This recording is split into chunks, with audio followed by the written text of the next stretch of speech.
Is this how traditions are formed? You just start doing something like once a year so often it feels weird when you stop doing it? If that's the case, I need to enact an official Gacha Life federal holiday. Hi again, guys, and welcome back to Steak Cooked on a Houston, Texas driveway. The cement really brings out the flavor. Today we're going to be taking a look at Ye Old Faithful, some good old Gacha Life cringe. It's always a good idea to check in on these guys every once in a while, just see if they've made any steps towards acquiring nuclear technology that they can hold the world hostage with. Let's see if they've become a, problem since the last time we looked at them. Also, if you enjoy this video, there will be this big card at the end that you can click or tap that'll take you to another one like it. It would really help me out if you did, and maybe if you do, I can help you out too, big guy.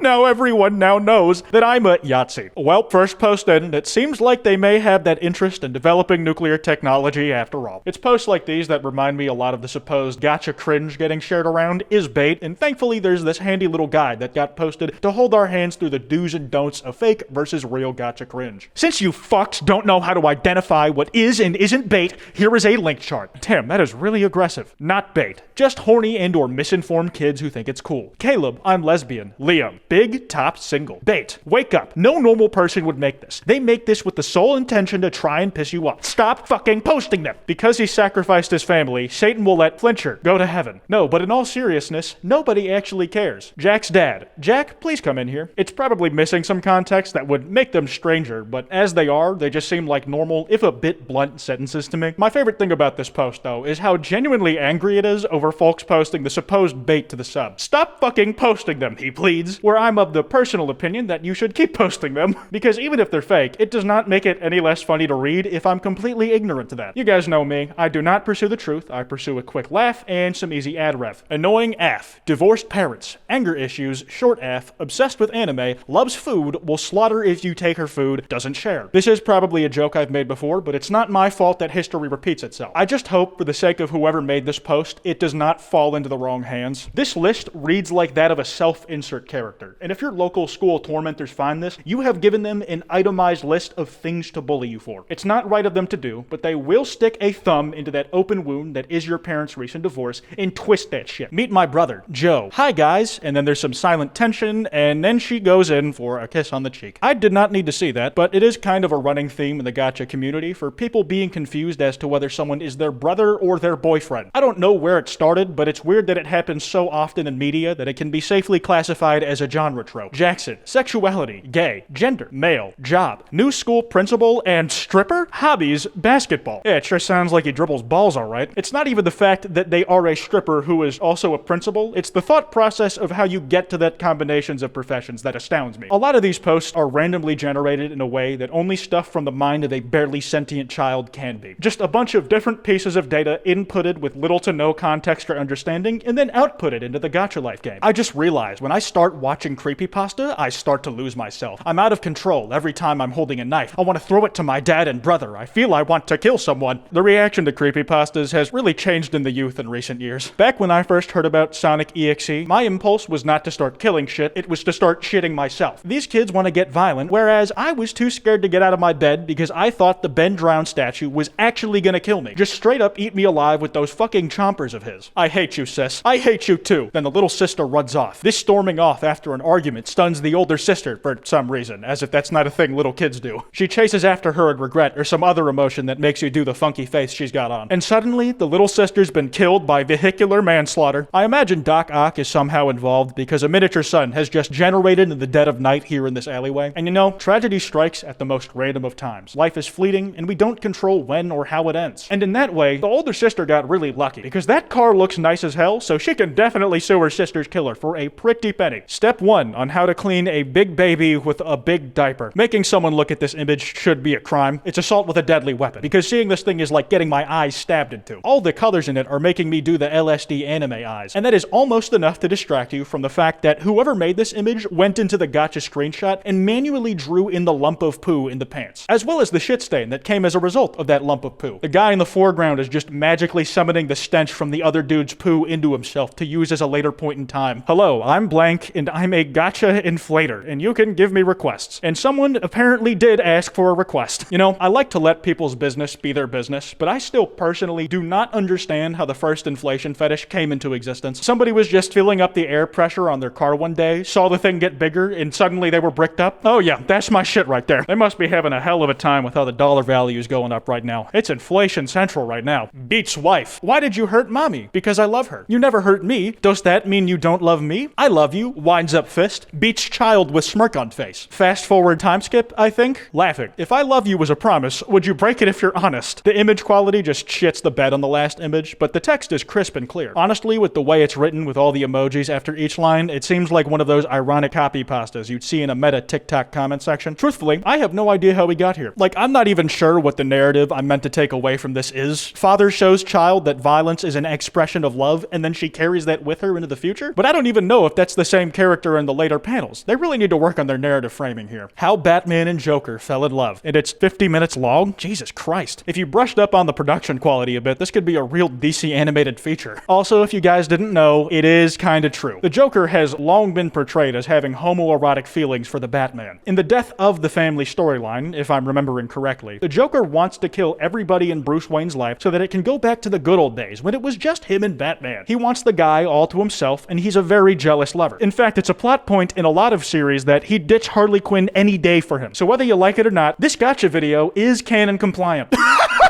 You know, can't say I've ever thought of this ship, like ever, much less expected to see it given life in Gacha Life. But thinking about it now, this was not how I imagined the power dynamic would play out. Like, look at Jim. He is absolutely whipped. But in the clips I've seen of the show, he's the one always pulling the strings, playing mind games on poor Dwight, gaslighting him into believing crazy shit just for the cheap thrills of it. But nah, he's the one who bottoms here. People never forget how you made them feel. Emotionally unstable. Hey, my guy, you've got something in your head and also like in your sternum. If I was Dream, I would be cracking down on the folks stealing my smiley face. He should really copyright the act of smiling or just generally being happy, especially when those feelings are used as a mask. I think you can make an argument in court that the human mouth is a trademark of Dream's brand. On your way out, kiss grandma's ashes and apologize for her death for the 4,000th time. Okay, certainly if your kid's gotten in 4,000 reps of getting grandma's ashes in their lungs when they smooch them whenever they leave the house, certainly you don't need to threaten them with the frying pan anymore to get them to do it, right? I feel like it would just be a force of habit at that point. Like, they would be scared not to give grandma's remains a smooch on their way out the door. That parent does not know how effective her methods have been. The yanderes in Gacha are super stab happy and open about their murder thoughts. Reality: resist the urge to kill. Don't kill them. Let them be. Threatening is a choice, smiley face. Don't stab. You'll go to jail if you murder them. I appreciate that red herring with the first image with no captions. It makes you think that they're just like everyone else. Yanderes are normal functioning members of society too, but then the next one has the angry red filter laid over top of it so you know they mean business. You don't want to fuck with them. That's the type of woman who will literally kill you on reflex. My ex-best friend. Anime is trash. I don't know why you still watch that cartoon. Anime just for kid. Me be like, so kid can watch blood, see? Wahahaha, so you're ready to die? Man, that exchange really broke down at the end. Like, there was a semblance of an idea of anime sucking at the start, but then in their anger at someone daring to not like anime, the original poster just forgot to speak in complete words. This thing got over 1,000 likes as a community tab post apparently, so I am almost impressed with the marketing. They've definitely hit a niche with this, even if I couldn't tell you what the hell it is. Can you see if my boyfriend is pregnant? Like what, right now? I thought they had at-home tests for that kind of thing. Does the girl he's asking have like specialty x-ray vision that would tell them for sure? I don't know. Just seems like an unnecessary and selfish drain on the already limited and strained resources of the American healthcare system. Learn to prioritize, dude. Okay, these ones always make me giggle inside because folks will just take Gacha Heads and put them on slightly more realistic human bodies with no regards to proportionality. These dudes are vaguely shaped the way a person would be, and then they just have the tiniest heads imaginable. On a body of that size, the forehead to hair ratio is insane. I want a counterculture art movement based entirely around this aesthetic, but you know, like as a bit. If we were locked in a room, what would you do with me? 1. Cuddle. 2. Have hardcore sex. 3. Talk. 4. Make out. 5. Fight. 6. Play video games. 7.